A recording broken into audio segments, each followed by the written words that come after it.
Are you a Jesus-loving woman who overexercises and deprives herself of food, desperately trying to obtain a goal weight on the scale? And yet, at the same time, you strive to be a healthy version of yourself by eating well and feeling fit? Hi, I'm Andrea, and I was running on the same hamster wheel for over 20 years. My toxic body image and eating disorder stole my joy and self-respect. Thankfully, God was always with me, fighting my battles and blessing me with the grit to reclaim my life. I'm off the hamster wheel, but I see you still stuck in the cage, and I want to help free you too. Journey with me every week. I'll share personal stories, tools, mindset shifts, and the practical steps I took to heal my unhealthy relationship with food and exercise. I don't believe food and exercise are the problems. I believe they're part of the solution. Instead, I'll teach you how your mindset and faith are the keys to healing. Get ready to navigate your newfound path to healing. Get ready to reclaim your self-worth. Get ready to realign with your God-given identity. For in this identity is where you find true wellness and healing. When you are well, your gifts shine into the world. Shine on, babe.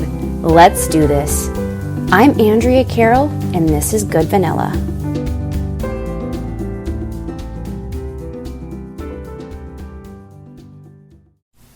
Hey, pretty peeps. I'm quickly popping in here before we get rolling to communicate that I am not giving medical advice. I'm giving energetic, emotional, and mental support for women on their health journeys. I'm here because I care. I hope sharing my story will in some way help you on your unique path. Okay, let's dive in. Hey, beautiful friend. Thank you for hanging out with me today. I am so happy to have you here. I want to ask you how you are feeling. How are you doing today? Be honest. Do you have an answer? Do you know how you're feeling? How's your day going? I am going to talk about the belief, thought, feeling, like behavior cycle. I don't know if many of you are familiar with it, but I like to talk about mindset and perspective and just kind of like our outlook, our internal outlook, and the belief, thought, like our belief, thought, feeling, behavior cycle is very important in our daily lives. And I want to talk about it today so that you can kind of tie it in and see if you can analyze your beliefs and thoughts and behaviors and see how it could be feeding into your negative body image, into your eating disorder.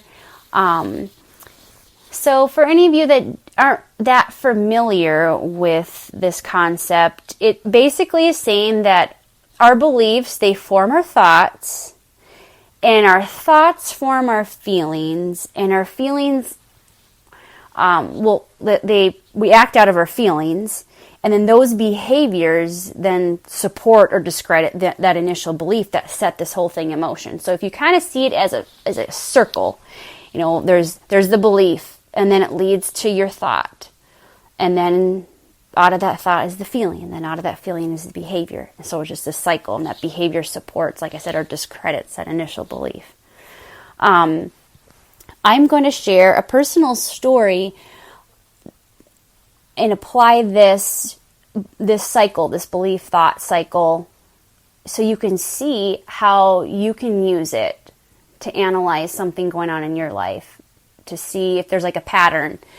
And because once we can pinpoint whether there's like a harmful belief, if we can pinpoint that, then we can start to reframe that thought or that belief so that we act out of it differently. So for example, when I'll say this many times, when I was in the thick of it, when I was in the thick of my eating disorder, one of my number one dominating beliefs was food was my enemy. I really believe this. I believe food was my enemy.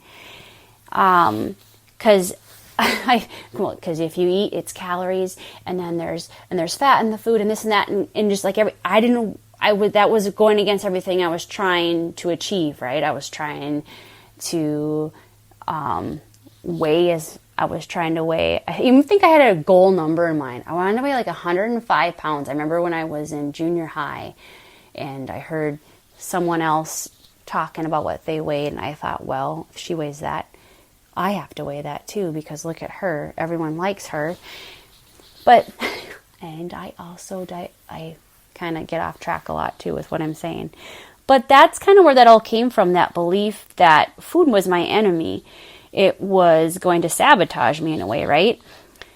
So picture a 15-year-old starting out with that and living that way for a couple years, because that's about when I started believing that. I was 14, 15 years old, believing food was the problem. And 2 years into my eating disorder, my dad had a heart attack. And it wasn't just some minor ordeal. So I was 17. I was at home. My dad came home from exercising at the YMCA. He came home and he wasn't feeling well, and I was sitting in there, and he started sweating profusely and asked me to get him a towel. That's how much he was sweating. And he was having a heart attack. And eventually my mom called the ambulance. I went and stood out on the boulevard waiting for the ambulance and the police and the fire truck, so that they could find her house faster. And I just remember standing there thinking, oh my gosh, are they ever going to get here? I could, you can hear the siren, and you swear it's getting closer, but it's just not coming soon enough. And another image I remember specifically from that day was turning and looking. I just stayed outside on the boulevard, like I couldn't move. I was in shock, really. I turned and looked at my front door. The front door was like wide open, and they had my dad laying in the entryway, cutting open his shirt and attaching things to him and working really fast and furious. And they eventually loaded him up and hauled him away to the emergency room, and thank God he survived. But needless to say, that was very traumatic for me. And honestly, I have not even fully dug into all the ways it affects me to now. But I went from believing food was my enemy, and my dad had a heart attack that was so bad, and because then later we found out he had like these clogged arteries, and so we found out, the clogged arteries, and then he actually eventually had to have like quadruple bypass surgery. So there's so much involved with this story. And it's really hard to talk about because it's traumatic. It really affects me. It was really hard to watch it that day, to watch that happen. But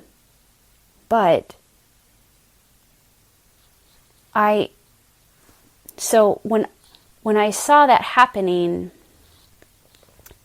like I said, I went from believing food was my enemy to suddenly I believed food was going to kill me. And because my dad's heart attack, it not only perpetuated my belief that food was the bad guy, but then I chose to see it, his heart attack, as evidence that food was going to kill me. So that just ramped up my eating disorder to a whole other level. Like, then I really started cutting out foods like crazy. Anything with the saturated fat, trans fat, I really became super hyper aware of labels and what was in things. And I'd get anxiety around food, like pizza, French fries, anything that was like greasy, and your standard foods, fried chicken, whatever it is, anything with fried or greasy or just had a lot of fat content. It gave me anxiety to be around. So not only would I not eat it, but then to be around people that would eat it, I would almost be having like an internal panic attack while somebody would be eating pizza. And it's something like, I think it was like 7 years.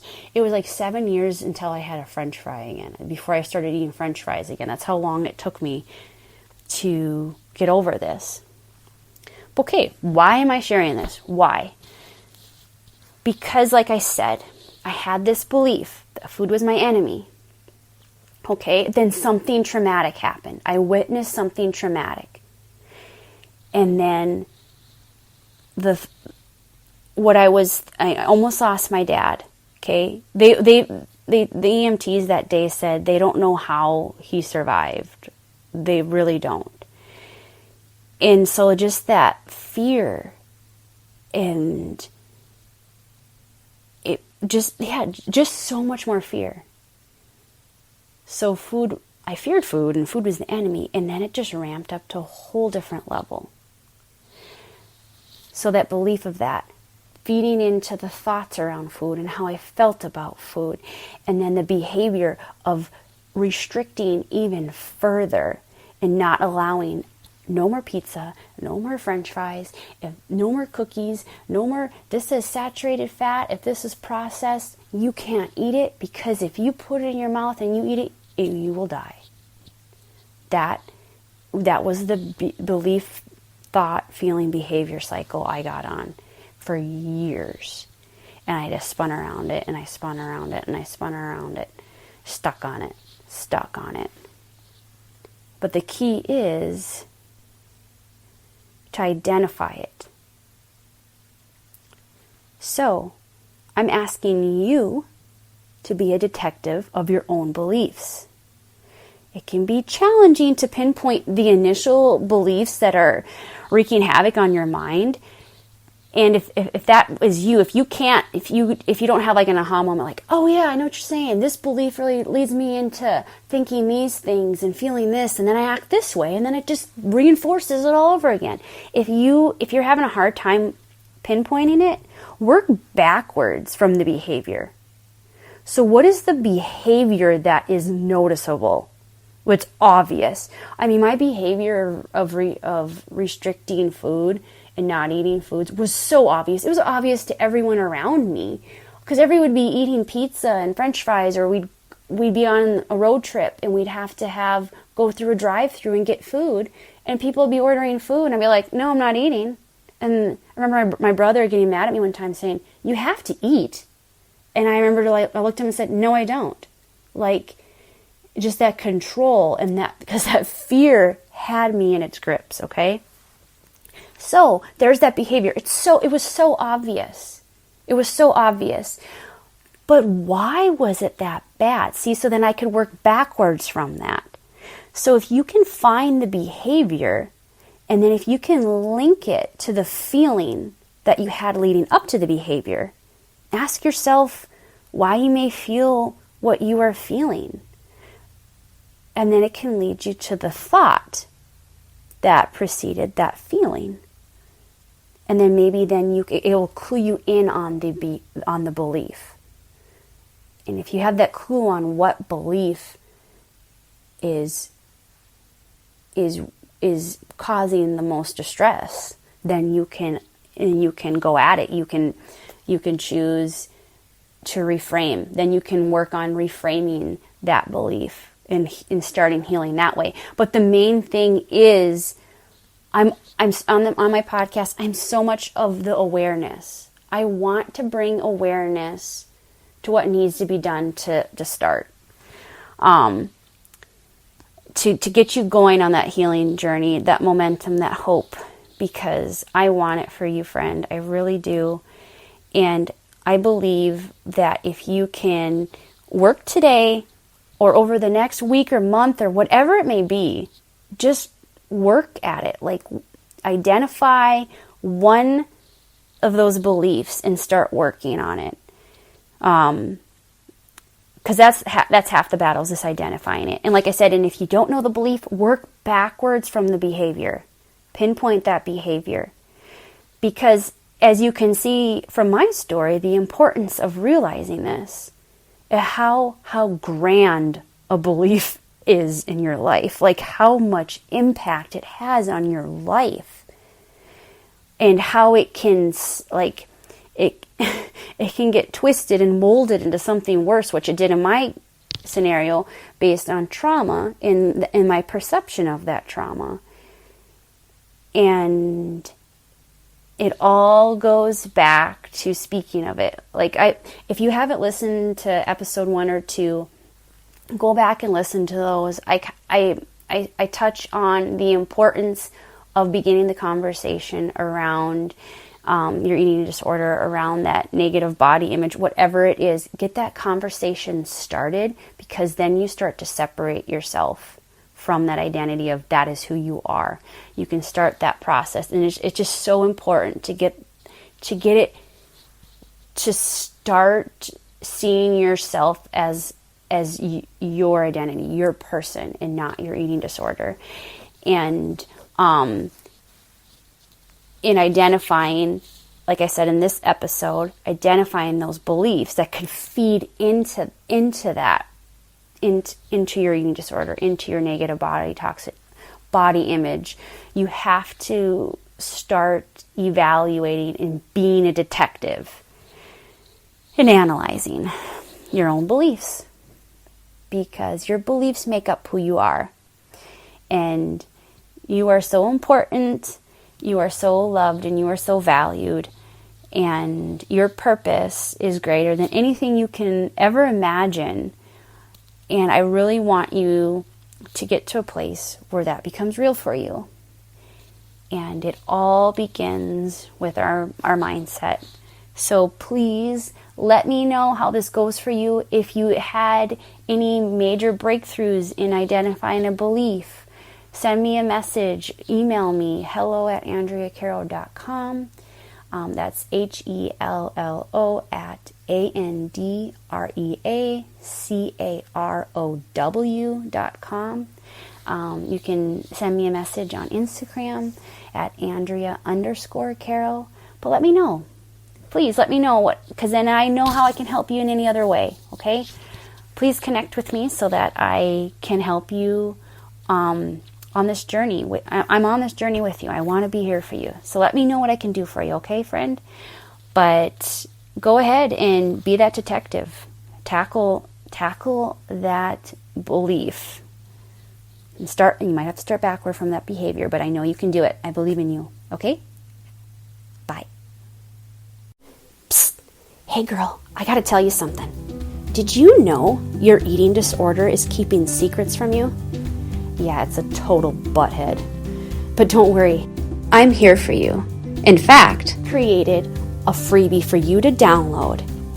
It's the 4 secrets your eating disorder doesn't want you to know. And these are 4 things that I wish I would have known years ago, back when I felt like I just could not get my head above the water. No matter how hard I tried, I felt like wave after wave was crashing on me. These are the secrets that have really set me free, knowing these truths about myself. And they are things your eating disorder is trying to keep from you so it can keep control over you. Don't stay in the dark, friend. The link is in the show notes. Go download it now.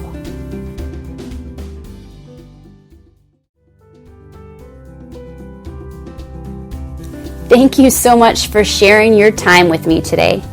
If this episode resonated with you or helped you in any way, please tell me how. Email me at hello@andreacaro.com. That's HELLO@ANDREACAROW.com. Also, if there's a specific topic around eating disorders and body image you'd like to hear an episode on, let me know. Your voice deserves to be heard, and I'm here to listen. If you'd like to hear more from me, follow me on Instagram at Andrea_Caro. Friend, please help others like you by sharing this episode and leaving me a review on Apple Podcast. Doing so will help me reach others who so desperately need this message of hope. Thank you so much. I'll talk to you soon.